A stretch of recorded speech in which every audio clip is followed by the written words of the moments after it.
Est-ce que tu connais ce type, Frangin? On est en train de lui installer tout un bordel de babioles pour lui poser une question très simple. Is the Premier League the hardest league in the world? Yes. Ok, je lui fais confiance, pas besoin de leur bousin pour savoir qu'il dit la vérité. Maintenant, à mon tour. Quelle est la plus belle équipe à avoir jamais remporté cette compétition? Je vais avoir besoin d'un petit peu de temps pour te répondre. Car même si tu pensais connaître cette histoire, il s'y cache en réalité le plus beau moment de foot que j'ai pu voir, sans trophée et même sans ballon. Ok, bienvenue en Angleterre, my boy! Où chaque enfant apprend les chants de son club de foot avant de savoir réciter l'alphabet, où après des buts, on a déjà relevé des tremblements de terre. Alors, quand un pays aussi passionné décide de structurer son championnat, ça s'est pas trop mal passé. Il aura fallu 10 ans pour devenir la ligue la plus puissante au monde, la Première Ligue. Mais maintenant, Frangin, on a deux problèmes. Premièrement, 10 ans plus tard, en 2015, les pays voisins ont eu le temps de rattraper leur retard. Donc maintenant, le pays du football, c'est l'Espagne. Deuxième problème, les gros clubs anglais ne sont pas du tout habitués à passer au second rang pour une raison très simple. La Première Ligue, c'est la compétition la plus élitiste au monde. Le budget des clubs anglais les plus faibles équivaut aux meilleurs clubs de France. Et c'est même pas qu'une question de bifton, Frangin. Ça fait littéralement 20 piges que seuls 6 clubs s'arrachent les premières places du championnat. Donc lors de cet été 2015, ces 6 monstres se jettent sur les meilleurs joueurs disponibles pour remporter non seulement le championnat le plus dense au monde, mais avec en plus les moyens et l'ambition de redevenir parmi les meilleurs d'Europe. C'est vraiment le réarmement. Regarde, même Manchester United a mis 80 millions d'euros sur Anthony Martial. Mais ça veut dire aussi et surtout que personne n'a encore vraiment idée de qui sera la prochaine tête d'affiche de la ligue la plus prestigieuse au monde. Et donc, pour la première fois depuis 20 piges, les 14 autres clubs du championnat ont une seule et unique opportunité rêvée d'aller foutre le bordel là-haut. Maintenant, le vrai problème, Frangin, c'est que notre petit poulain dans cette épopée s'appelle Leicester. Leicester, à ce moment, tout le monde les connaît, tout le monde en parle. Parce qu'ils sont favoris pour intégrer le Big Six? Non, beaucoup mieux. La saison passée, ils étaient derniers du championnat à 9 journées de la fin, et ils ont commencé à tout gagner pour se maintenir in extremis. Et franchement, c'est déjà pas mal pour un club qui a passé la plupart de son histoire en seconde division, Frangin. Mais leurs deux plus grandes forces dans le sauvetage, c'est un champion argentin à 2 doigts de la retraite, signé ric-rac l'été dernier et qui vient tout juste de se barrer. Et la seconde, je te la file dans 5 minutes si tu l'as pas compris d'ici la Frangin. Et au beau milieu de ce bordel, Claudio Ranieri, qui est considéré comme un bon coach qui a pas fait grand chose depuis 10 piges, se retrouve au chômage. Hi, I am Claudio Ranieri. Il n'a jamais rien gagné, malgré quelques passages dans des grands clubs comme Chelsea ou Rome en Italie. Et là, un pauvre club inconnu d'Angleterre qui vient d'éviter de justesse la relégation devient le seul club qui va encore bien de lui. I am not a magician, I am a normal man who works so hard, with a passion, with a love. Mais c'est tellement pas un premier choix que Gary Lineker, un ancien joueur du club qui est reconverti en commentateur, tweet à son arrivée. First of all, I'm very excited to be here, to come back in England, in the Premier League. I love the English football because it has my character. I am a fighter. I work to continue to fight every match. Sunderland, Chelsea, Manchester United, we are a little club who want to fight against everybody. Et donc, ce vieux coach dont plus personne ne veut, doit recomposer une équipe de mercenaires avec des bras cassés qui n'ont pas été foutus d'être meilleurs qu'un quadragénaire. Mais c'est merveilleux! Allons rencontrer cette belle brochette de vainqueurs! Casper est un bon gardien. Mais notre Casper se traîne un fantôme, son père, Peter Schmeichel. Le meilleur gardien de but de l'histoire de la Première Ligue, c'était le gardien de Manchester United dans les 90s. Donc le petit Casper a grandi dans les pattes de son père, où il a vu remporter tous les trophées imaginables dans le club le plus prestigieux de l'époque. Sauf que si tu crois encore que c'est une chance, Frangin, déjà, il passe pas une interview sans qu'on lui parle pas des exploits de son père. Et même lorsqu'ils vont au resto tranquilles tous les deux, il y a des types qui viennent le voir pour lui dire « Ton fils s'en sort pas mal, mais il atteindra jamais le niveau de ta légende. » Donc non seulement ça lui bouffe la vie, mais en plus, il passe pas une journée sans se dire « Est-ce que ma passion est pas en train de ruiner la vie de mes gosses ?» Wes Morgan, lui, est né juste à côté d'un stade de Première Ligue, Nottingham Forest, sauf qu'il a jamais intégré le club. Il était en surpoids quand il était petit, donc il fait du foot amateur. Mais à ses 15 piges, Nottingham Forest retoque à sa porte. Il propose à son club semi-pro de l'acheter en échange de 2 tenues de leur club. Et le plus mignon, ça reste la manière dont en parle Claudio Ranieri. Lorsqu'il l'a rencontré à son arrivée, il s'est rendu compte qu'il parlait pas pour rien dire, mais qu'il prenait soin de tout le monde. Donc il lui a dit: t'as vu le livre de la jungle? Super, ok. Eh ben, tu seras mon ballon. Donc ça, c'est le brassard de capitaine de l'équipe, et je veux aussi que tu prennes les clés de la défense. Christian Fuchs, lui, c'était un bon joueur. Il a même joué la Ligue des Champions avec son ancien club en Allemagne. Problème, il vient de se péter le genou, et son ancien club ne croit tellement plus en lui qu'ils viennent de le laisser partir gratos. Donc il vient d'arriver à Leicester avec, dans ses valises, un genou en mousse, un slip et une furieuse envie de revanche. Riyad Mahrez, à lui comme son capitaine, il a vraiment pas un parcours brillant. Il a été formé à Quimper, où il disait à tout le monde qu'un jour, il jouerait la Ligue des Champions avec le Barça. Bon, ce sera pas le Barça, mais le Havre, qui aura déniché la pépite de Quimper. Il galère un petit peu au début, donc il demande à son coach les vidéos du Barça pour s'inspirer de leur stratégie. Là, j'y étais pas, mais j'imagine qu'il commençait à en avoir plein le cul d'en entendre parler du Barça, donc il lui file une cassette d'Atem Ben Arfa à Newcastle. Et ça tu vois, ça c'est une très très bonne idée. Et puis un jour, le recruteur de Leicester se pointe au Havre pour observer un de ses coéquipiers, mais il a un coup de cœur pour Riyad Mahrez. Et à la pointe de cette équipe, Claudio sait pas encore s'il doit aller chercher un attaquant sur le marché ou bricoler avec les forces en présence. Il y a bien un type qui est pas mauvais dans l'effectif, mais tout le monde lui dit il est insupportable, Frangin, il s'entraîne pas, il provoque les supporters adverses. Tous les autres clubs se foutent de lui parce qu'avant chaque match, il s'envoie 3 Red Bull, un expresso et une omelette au fromage. Ouais, c'est vrai. Mais Jamie Vardy, c'est aussi un gars qui tuerait pour chacun de ses coéquipiers. C'est ce gars que tu détestes dans le club d'en face, mais que tu adores quand il fait partie de ton équipe. Le cœur et les couilles du club, comme on dit. Il a découvert la première ligue l'année dernière, alors qu'il était en 7ème division 3 ans plus tôt. Et il s'est vraiment révélé lors de la mission sauvetage de Leicester, qu'il avait sauvé lui aussi. Et puis de toute manière, on a déjà cramé tout le budget. Donc nous voilà partis pour une saison d'anthologie avec nos renards boiteux. Alors notre bon Claudio, il se met au boulot. Son surnom, c'est le bricolo. Parce qu'il n'est pas foutu de définir une équipe type, mais par contre, humainement, il sait y faire. Et donc selon lui, l'arme principale de cette équipe lors de son sauvetage, c'était leur faculté à saisir leur chance. Est-ce que tu vois ce que ça veut dire? Ça veut dire que ces mecs dont personne ne voulait parce qu'ils étaient trop vieux ou trop mauvais, ils avaient encore besoin de prouver leur valeur. Donc lorsque les journalistes viennent les voir pour leur dire que tout le monde parie que Ranieri sera le premier coach à se faire virer, que c'est l'équipe qui a le plus de probabilité de se faire reléguer, et que ça fait marrer tout le monde, évidemment, mais que les bookmakers donnent plus de chances de croiser Elvis Presley ou le Loch Ness dans la rue que de les voir remporter la première ligue, les gars sont pas choqués. Les gars disent ouais, je sais. On va voir.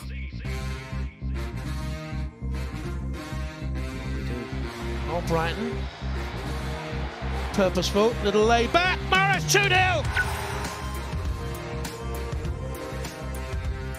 Sur les 6 premiers matchs, ils font 3 nuls et 3 victoires. Donc ils ont toujours pas perdu contre des équipes relativement faibles et Tottenham quand même. Ceci dit, gringo, on va vite savoir si c'était un coup de chance ou si on doit les prendre vraiment au sérieux. Car de façon extrêmement prémonitoire, Leicester accueille Arsenal. Arsenal, c'est les invincibles. Le seul club qui a été sacré champion sans perdre un seul de ses 38 matchs. À l'époque, devant le Chelsea de Claudio Ranieri, ça fait 10 ans que leur légendaire coach Arsène Wenger a réalisé cet exploit et qu'il n'arrive plus à s'en emparer. Mais il a enfin trouvé le virtuose pour y arriver. That is good. But now there is a very big match Saturday. It's a very good team. Smart, fast, technical. Everything. They are ready to fight for the title. Et Leicester se fait poutrer dans tous les sens. Même notre Giroud national a même pas célébré son but comme s'il était à l'entraînement. C'est vraiment une catastrophe. Et en Angleterre, tout le monde s'en fout. Les journalistes vont interroger Arsène Wenger sur la performance de son attaquant, et personne va voir Ranieri pour parler des petits renards de Leicester. Tu peux faire office sur quelques matchs, mais tout le monde sait qu'en première ligue, tu peux pas défier le Big Six. Encore moins avec un budget 10 fois inférieur. Donc maintenant, t'es bien gentil Claudio, mais tu prends tes bouts de bois là, et puis tu vas bricoler pour ta relégation. Mais alors, à quoi bon même s'attarder sur ces losers? Parce que c'est les meilleurs losers du monde.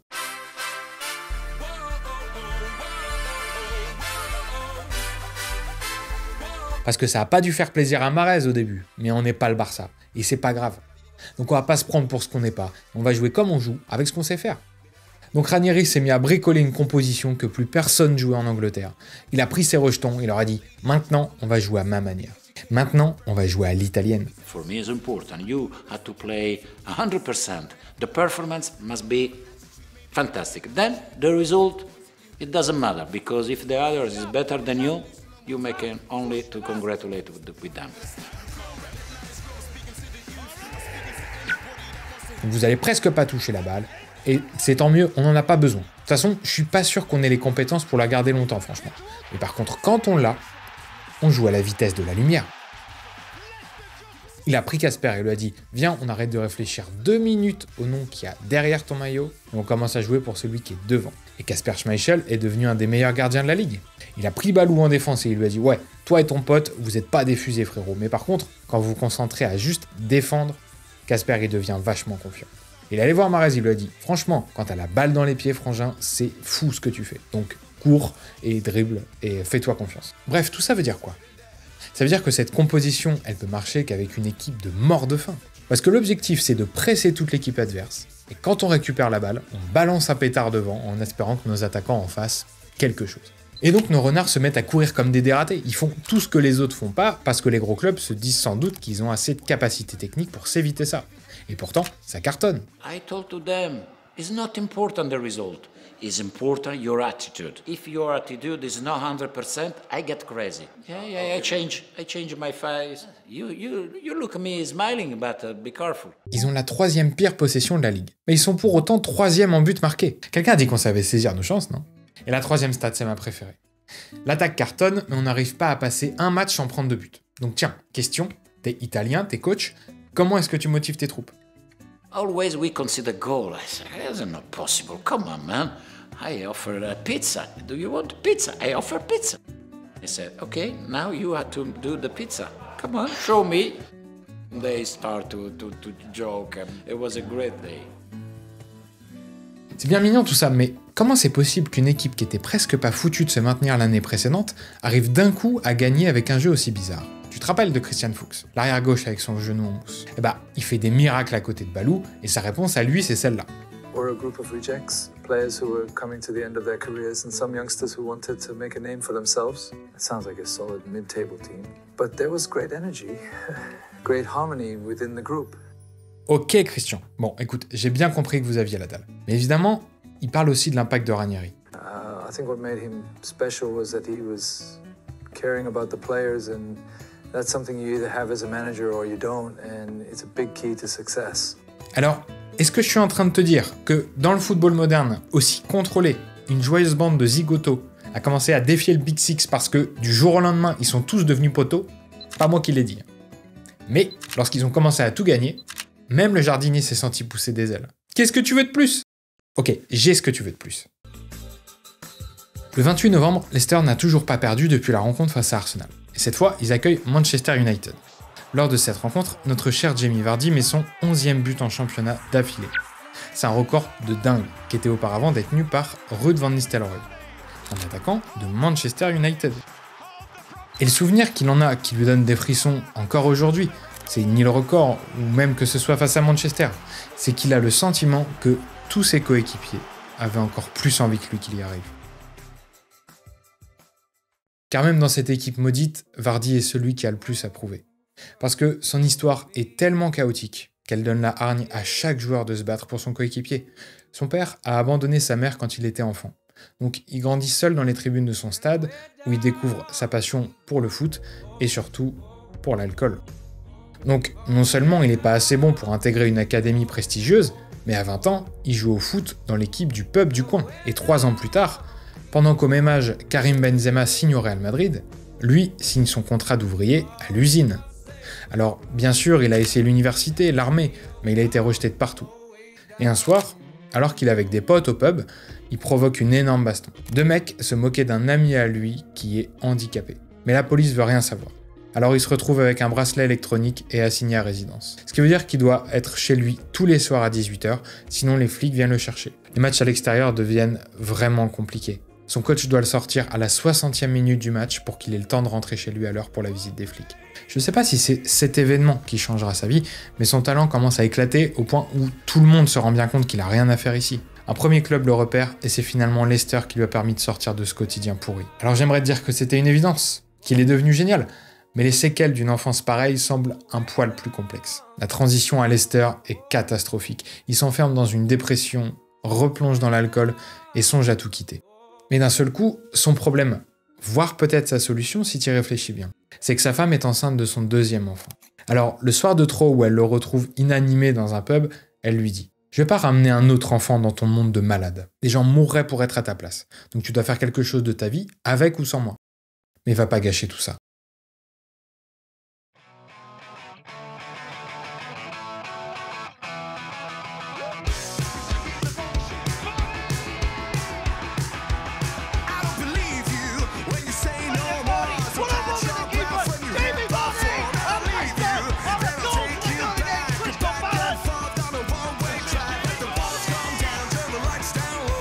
Suite à un enchaînement de blessures, il est même appelé en sélection nationale. Mais fidèle à lui-même, il a demandé à son agent de lui faire un mot d'absence pour pouvoir partir en vacances. Puis certainement qu'à nouveau, sa femme et ses potes ont débarqué pour lui dire « Je te promets, Jamie, on ira à Ibiza un jour, mais pose cette chemise à fleurs, t'as vraiment mieux à faire que ça pour l'instant. »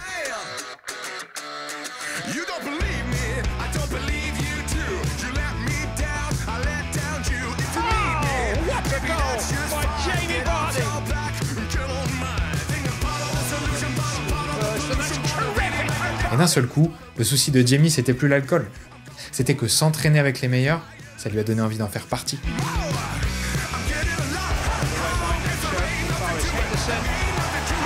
Je sais pas si c'est de réaliser qu'il sacrifiait son rêve ou qu'il devenait comme son père qui l'a transcendé. Toujours est-il que maintenant, on a de bonnes raisons de connaître Jamie Vardy. Et Claudio, il avait clairement vu ça dans les yeux de Vardy. Comment ? En début de saison, il est aussi allé voir Riyad Mahrez pour lui dire, avec son accent italien, « Tu vois Jamie, c'est un bon gars. J'ai besoin que tu joues autour de lui. Je vais vous voir jouer comme des avions de chasse. » No flag. Mahrez! Oh, wonderful! Now he has managed to get it to Jamie Vardy, who's got it to Mahrez! We won. We're top of the league and I scored a hat-trick. I had the team to win, so I'm happy and everything is good. Yeah. It's your first ever hat-trick, isn't it? Yeah, it's my first ever on my small career, little career, yeah. Through to the new year, and it's Manchester United, Chelsea, Everton, Liverpool, No, and stop, Manchester please. City. Stop. Stop, please. One. You know they're coming, don't you? Yeah, I know very well. Mais ce championnat est vraiment sans pitié.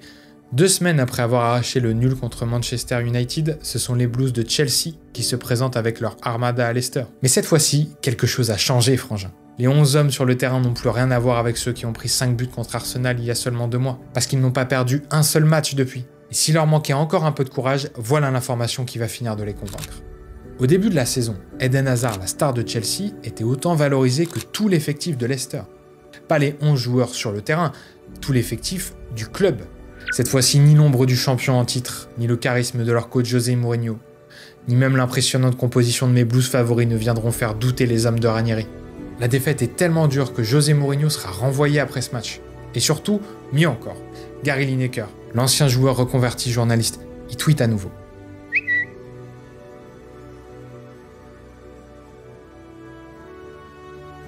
Maybe it can happen something amazing this year. Mais Claudio, lui, il préfère y aller étape par étape. Si on a 40 points à la mi-saison, ça nous assure de ne pas être relégué à la fin de la saison. Sauf que d'un coup, sans prévenir, Leicester s'est mis à perdre. Le conte de fées a pris fin le jour de Noël. Peut-être que tout ça n'était qu'un vœu, un joli rêve. Mais à nouveau, face à un gros du Big Six, Leicester craque. Et c'est vraiment pas le plus gros en plus, Liverpool. Alors oui, bien sûr, les grands titres, Steven Gerrard, mais de toute façon un petit peu la poussière tout ça, non ? Remarque, un sombre coach allemand vient d'arriver au club. Jürgen Klopp. Ouais, pourquoi pas. Ranieri est plutôt content. On a 39 points à la mi-saison, donc ça devrait le faire pour éviter la relégation. Toujours est-il que cette défaite met fin à une série de 9 matchs invaincus pour Leicester, et a surtout pour conséquence de voir Arsenal finir premier au classement à la trêve hivernale. Donc là, tout le monde se demande si on vient pas de s'attacher à une équipe, ok, fabuleuse, mais si c'est juste pour chatouiller le Big Six, est-ce que ça en valait vraiment la peine ? Donc, dans n'importe quel club normal, tu prends ces pépites pour les vendre à prix d'or au mercato, tu finis le championnat ric-rac, mais tu repars avec les valises pleines de bifetons. Et je suis navré de te dire que c'est même pas un drame. Tout le monde fait ça. C'est juste comme ça que fonctionne le foot aujourd'hui, frangin. Mais faire ça, ce serait à nouveau laisser la couronne à Arsenal. Et ce serait donner raison à tous ceux qui les ont méprisés. Et ça, frangin, pour Claudio Ranieri, c'est juste impensable.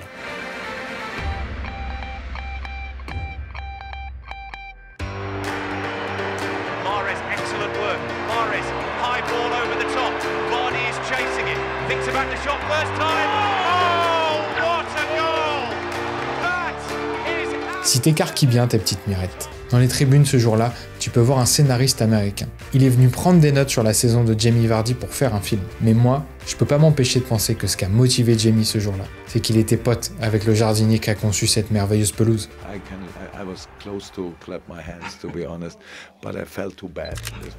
Maintenant, si je vous ai laissé penser que leur succès était simplement dû à la réussite de Jamie Vardy devant le but, c'est pas très gentil de ma part.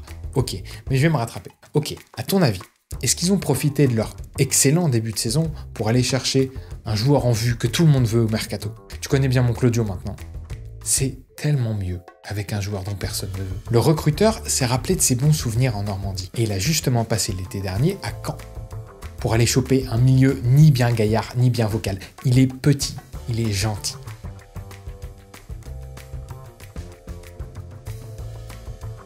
N'Golo Kanté, je suis footballeur professionnel et en équipe de France de football. Pendant que Manchester United est là encore foutre un paquet de pognon sur Morgan Schneiderlin, Leicester en a mis 4 fois moins pour choper N'Golo Kanté. Et évidemment, j'ai une stat de malade sur N'Golo Kanté, c'est pas de ma faute, les Anglais savent plus quoi raconter, ils sont trop fans des stats.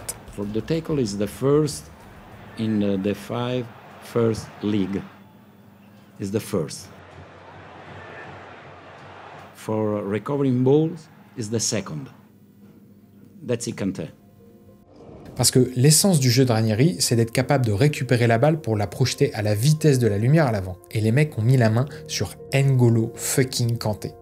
C'est un mec qu'on va adorer tout au long de sa carrière. Qu'on a vu se rendre au mariage de la fille d'un fan parce qu'il kiffait la bouffe de son resto. Qui mettait sa tête où personne veut mettre le pied. Regarde-le, il est dégoûté parce qu'il vient de prendre le 2e carton rouge de sa carrière à 33 piges.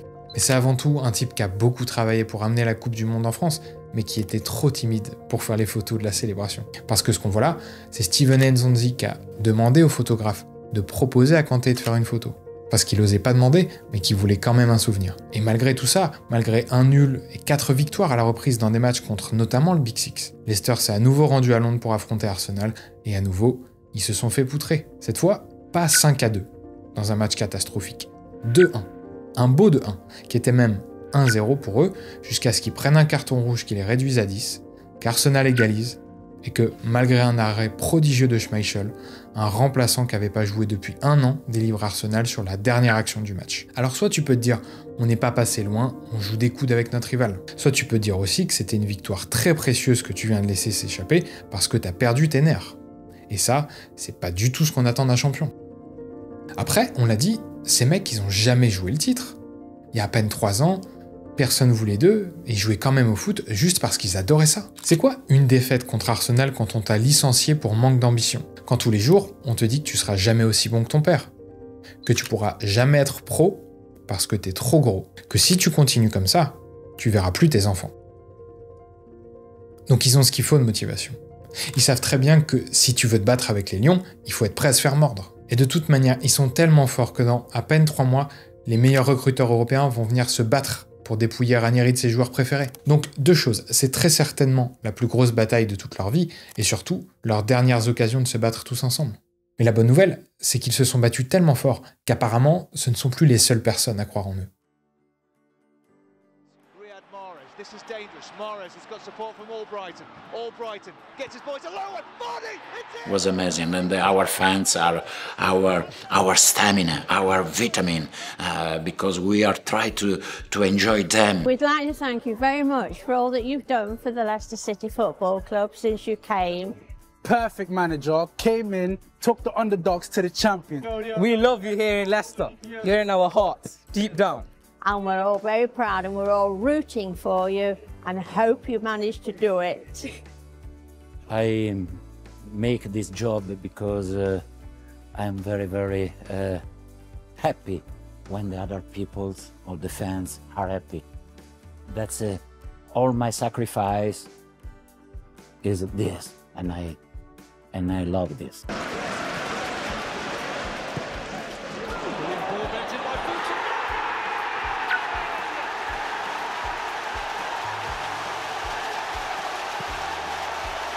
I was was very emotional because before playing we watched some old lady with our shirts. Oh, it was unbelievable. And when we won, I saw all the fans there. I clap and then I say, unbelievable. These people comes from Leicester, maybe 7-8 hours on the bus. It's unbelievable. Hey man, we are in Champions League. We are in Champions League, man. That was my next Dilly question. din, dilly dong, come on. You forget, you speak about blah blah blah, but we are in Champions League. 33 journées se sont écoulées. Avec seulement 3 défaites au compteur, les rejetons de Leicester trônent encore fièrement sur la Première Ligue. Mais plus que partout ailleurs, dans le meilleur championnat du monde, ce qui compte, c'est pas d'être premier pendant la course, mais d'être le premier à la fin. Et donc, est-ce qu'une bande de bras cassés peut vraiment remporter la ligue la plus prestigieuse au monde? D'entrée, on a un problème.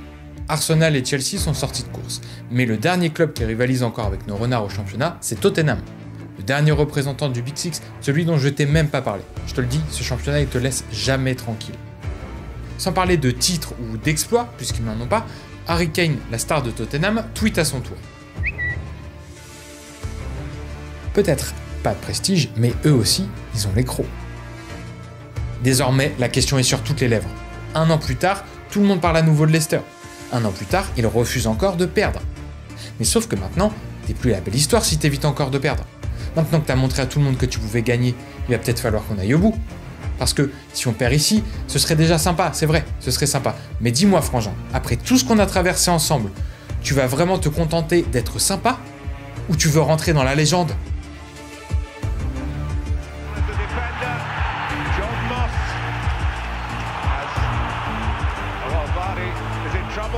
Ce carton rouge de Jamie Vardy sur une simulation pour le moins discutable. Ça veut dire que pour être sacré champion, Leicester doit remporter ce match et le prochain sans son meilleur buteur, sans le cœur et les couilles de Leicester.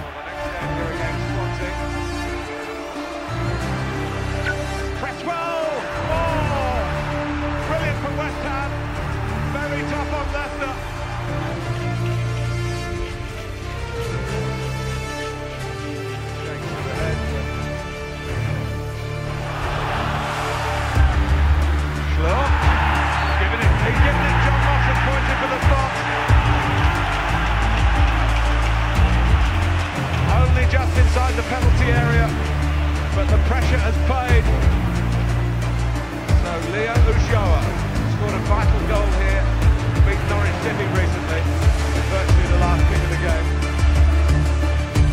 A chance to get 10-man Leicester City a point.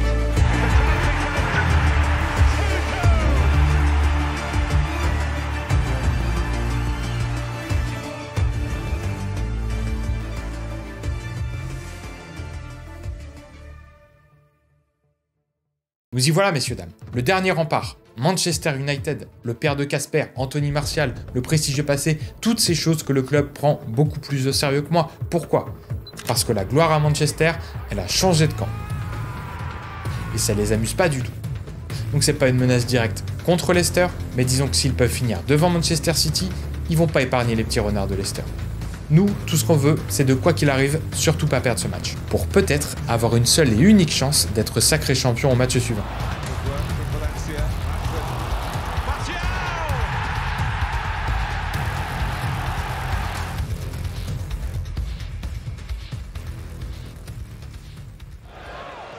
Waters to take it. Morgan going in, and Wes Morgan heads it in. They're level. Leicester hit back. Ce sourire que tu vois là, ça pourrait très bien être celui d'un capitaine qui fait avancer son équipe vers la victoire finale. Certainement qu'il y a un peu de ça, je te l'accorde. Mais cette course un peu perdue, tu sais ce qu'elle veut dire? Elle veut dire que Balou, il a appelé sa maman pour lui dire « Maman, je sais que ta santé te permet plus trop de venir au stade, mais ce serait vraiment super que tu puisses venir à ce match. » Et en cherchant dans tout le stade, Balou a fini par retrouver sa maman. Ce résultat veut dire la chose la plus horrible pour un sportif. Ton sort n'est plus entre tes mains. Il leur reste encore 2 matchs. Mais si Tottenham ne remporte pas le prochain match face à Chelsea, Leicester est assuré d'être champion. Donc la finale pour le titre se tient le 2 mai 2016. Une finale où les potentiels champions se trouvent derrière leur télé. Alors, vous commencez à les connaître maintenant. Qui a dit « Les gars, je vous préviens, on mate le match chez moi. Et si on gagne, on fait une soirée de barjo. » Mais notre cher Claudio Ranieri, lui, il a préféré rester en Italie. Il regarde le match avec ses parents de 96 ans dans un restaurant de la capitale italienne. Sa maman, tout ce qu'elle trouve à lui dire, c'est « Je suis super fier de toi, mon fils, tu brilles en Angleterre, mais c'est quand même dommage que t'aies pas réussi à gagner avec Rome, ils ont pas été très sympas avec toi. »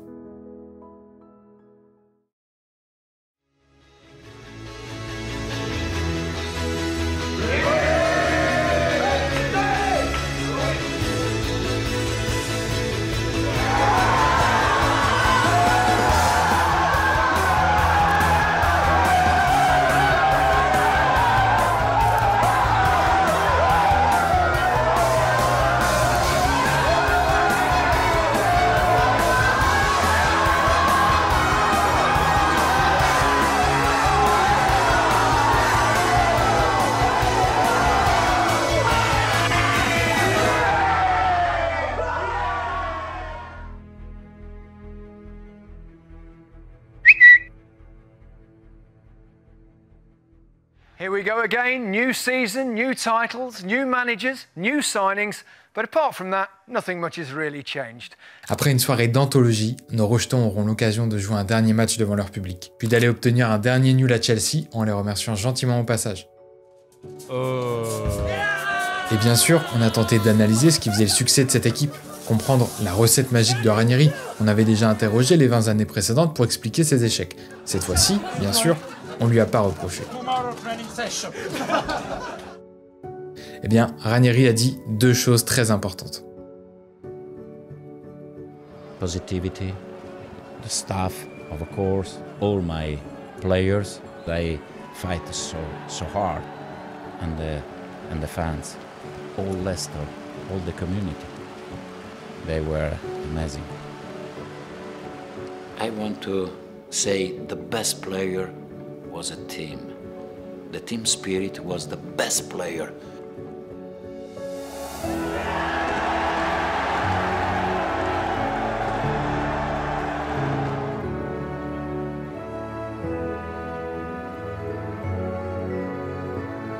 La saison suivante, Kanté, N'Golo est parti à Chelsea.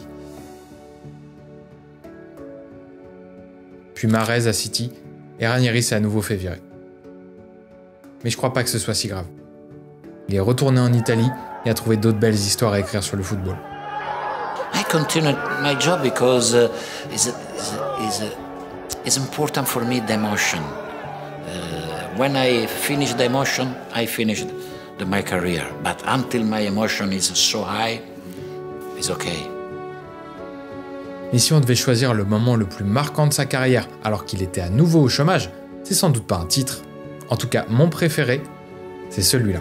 Applaudono anche i tifosi all'estero. Bella, bella, molto bella questa immagine. Standing ovation dell'Olimpico, dei tifosi della Roma e dei tifosi dell'estero. Immagine bellissima. Parmi les plus grands champions, on a décidé d'appeler les invincibles ceux qui ont refusé de perdre. Moi, j'ai choisi ceux qui ont refusé d'abandonner.